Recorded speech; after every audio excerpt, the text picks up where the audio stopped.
For gold, the price tumbled on Friday to near a 5-month low. Here to discuss is Peter Schiff, the CEO of Euro Pacific Capital. Peter, thanks for hanging with us. I know you were waiting there for a while. We appreciate it.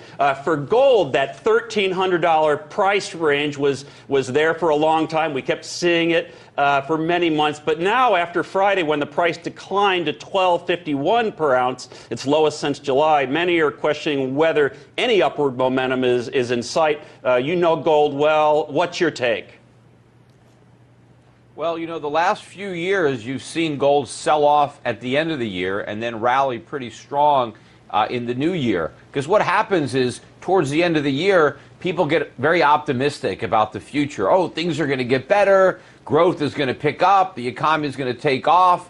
And so they get optimistic. They buy stocks. They buy the dollar a little bit. They sell their gold. And then the new year comes around and the hoped for rebound doesn't materialize. And then they buy the gold back and the dollar sells off. And that's, I think, where we are. I think there's a lot of misplaced optimism out there surrounding the tax cuts. You know, the Fed's supposed to raise rates on Wednesday. They probably will. So that rate hike has been supportive of the dollar and has been hurting gold. But once that rate hike is in the rearview mirror, I think gold will react the same way it has to the prior rate hike. I think it's going to go up. And I think the dollar is going to have a very bad year next year. I think this is the first year the dollar's been down in quite some time, but I think it's the beginning of the next major leg down in what has been a long-term dollar bear market.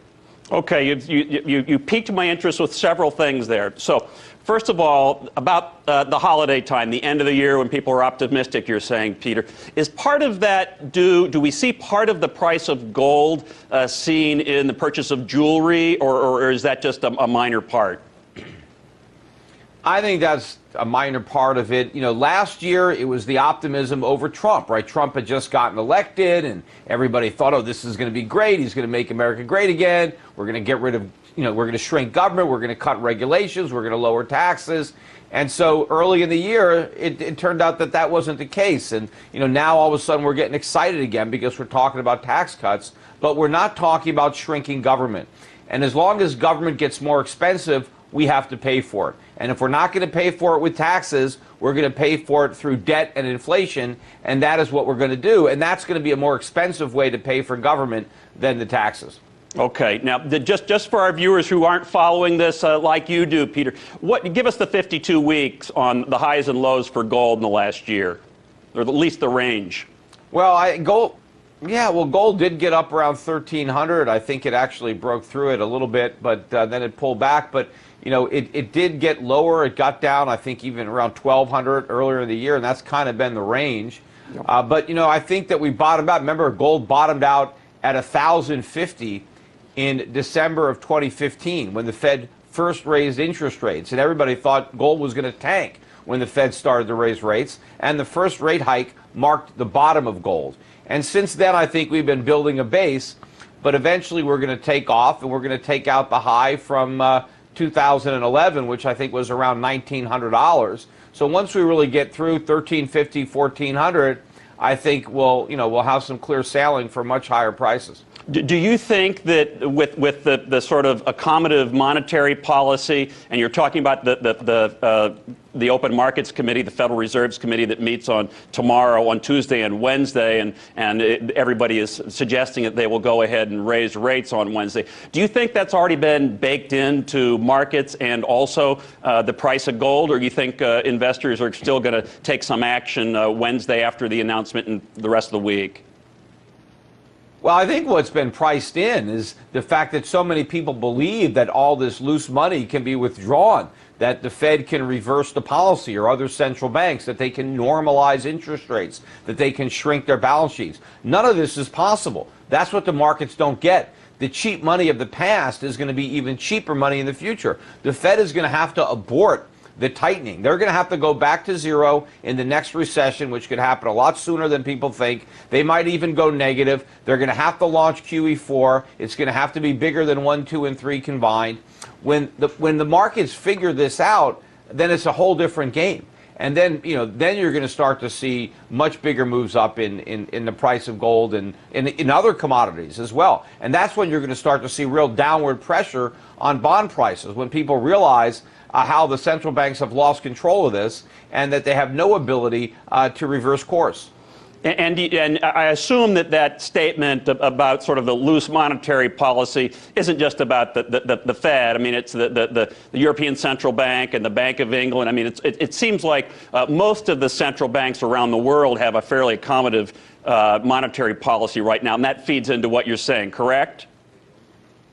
Yeah, everybody does, but ultimately I think the Fed is going to be the easiest, and that's what's going to catch the markets by surprise. We've got the most debts, and we can't sustain them ourselves. We have huge trade deficits in addition to our budget deficits. We have no real domestic pool of savings. We rely on the savings generated in Asia and other parts of the world.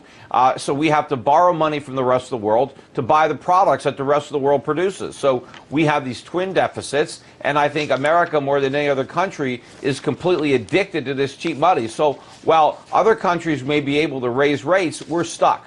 We're going to have to keep them lower longer than anybody else. When you said that about debt, I read something earlier today, and I can't source it, but I really read it. It said that the tax bill would equal $8,000 of debt per household. And it's so ironic because traditionally, the Republicans, and for all my life, has been such deficit hawks, and this is adding to the deficit. Do you think that's going to have, just if we run it up the deficit, that's really going to have a longer-term impact on precious metals, Peter? Well, the Republicans are only deficit hawks when they're out of power. Whenever they're in power, right, then they don't care about the deficit. See, the Republican version of a free lunch is tax cuts for everybody, but they don't want to cut any government spending.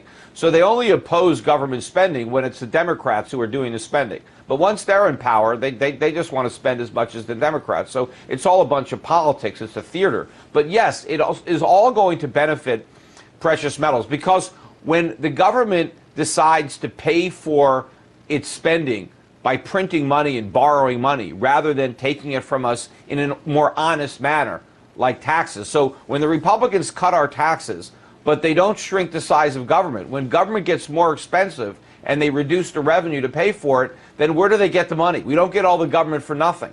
So they have to create the money. They have to print money. The Federal Reserve has to print money to buy the additional bonds that the Treasury has to sell to replace the tax revenue they lost. And that diminishes the value of the dollar. That causes prices to rise. So the way the government gets our purchasing power is through inflation. So instead of taking our money away from us, they leave us the money, but they take the value away from the money. And higher inflation is bullish for gold. You explained that very well. Thank you for that. I know our viewers appreciate it. Now, I can't let you go without getting into silver. Silver also dropped just about 50 cents on Friday at COMEX, the commodity exchange in New York, to $15.47. What's the latest on silver, and where have we been on that? What's the sort of been the year-over-year range on that, too, Peter? Well, it's the same thing as gold. It's got the same end-of-the-year problem. You have all this optimism. The Dow is hitting new highs. People are excited about it. And so, you've got a little bit of a profit taking. They used to refer to silver as the poor man's gold, but now they've got something, I guess, even cheaper, the cryptocurrencies. You've got a lot of people. I got a phone call today from a delivery truck driver who called me up saying he wanted to buy some Bitcoin. I didn't even know how he got my number, but he thought he just was looking. He was from Jamaica. He just wants to buy Bitcoin. I told him, look, I'm not a Bitcoin salesman. We're a brokerage firm. I told him, what to do. But, so instead of looking to buy silver, you got people buying some cryptocurrencies and, just spinning the wheel in that casino. Yeah, and look, I do get concerned. I'm not a money advisor or anything, but I've heard people talk about, mortgaging their house to invest in Bitcoin or taking out of their IRA, and boy, I sure wouldn't do that. I am reminded, Peter, that look. Go ahead. Yeah, I'm just going to say, look, this is probably the biggest bubble I think I've ever seen, and I've, witnessed quite a few in the short period of time that I've been around. The Fed central banks have kept money very cheap, and so they've inflated an abnormal amount of bubbles. I mean, this is not a coincidence that we have all this cheap money and we have all these bubbles.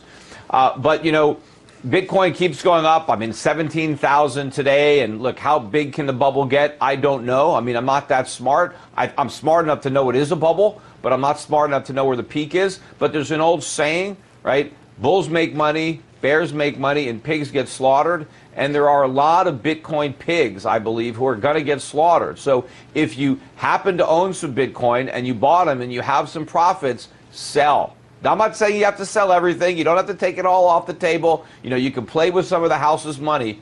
But, you know, take some money, buy some gold, right? Take some of your windfall and put it into something real. Because when the bubble stops and all the paper profits vanish, you want something more than memories to show for it. You just don't want to talk about what you could have done, what you should have done, and what you would have done. Yep. Right? Take some of those paper profits, turn some of it into gold, maybe buy something with it. Buy yourself, you know, something that you can enjoy. Don't let the house take it all away. Because that's what's going to happen, I think, to a lot of people. They get emotionally involved in this bubble. They think trees are going to grow to the sky, and they're not. This is no different than any other bubble, except maybe it's more irrational than most. Thank you, Peter. Got a bolt here, but thank you for that good investment advice. Thank you a lot. Peter Schiff, CEO of Euro Pacific Capital. You have a great day. Take care. Thank you.